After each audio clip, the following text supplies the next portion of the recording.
আমরা জানি চিন্তা হচ্ছে দুই ধরনের, একটা হচ্ছে ক্রিটিক্যাল থিঙ্কিং আর একটা হচ্ছে অটোমেটিক থিঙ্কিং।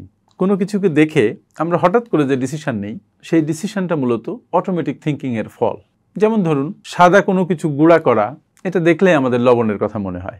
আবার চাউলের গুঁড়া ওরকম মিহি যদি হয়, তাহলে আমরা ভাবি এটা চাউলের গুঁড়াই। কিন্তু দুটোই কিন্তু কেমিক্যাল হতে পারে। অটোমেটিক থিঙ্কিংয়ের অনেক রিস্ক আছে, কারণ অধিকাংশ ক্ষেত্রেই অটোমেটিক থিঙ্কিং আমাদের পূর্ব অভিজ্ঞতার উপরে বেস করে আমরা নিয়ে থাকি। আর ক্রিটিক্যাল থিঙ্কিং, এখানেও পূর্ব অভিজ্ঞতা থাকে, কিন্তু তার সাথে আরও কিছু যোগ হয়। মনের অনেক অ্যানালিটিক্যাল পাওয়ার এখানে যুক্ত হয়, যে এটা কি আসলেই লবণ নাকি কেমিক্যাল, এটা কি আসলেই চালের গুঁড়া নাকি অন্য কিছুর গুঁড়াও হতে পারে। যারা ক্রিটিক্যাল থিঙ্কিং করে তারা অনেক বিপদ থেকে বেঁচে যায়, তারা অনেক ক্ষতির মধ্যে সম্ভাবনা খুঁজে পায়, অনেক সম্ভাবনার মধ্যে ক্ষতিকর দিকও আবিষ্কার করে ফেলতে পারে। তাই সাদাকে সাদার বলার ক্ষেত্রেও চিন্তা করে বলা দরকার, ভালোকে ভালো বলার ক্ষেত্রেও চিন্তা করে বলা দরকার, খারাপকে খারাপ বলার ক্ষেত্রেও ভেবে দেখা দরকার, আসলে কি খারাপ নাকি ভালো। Thank you.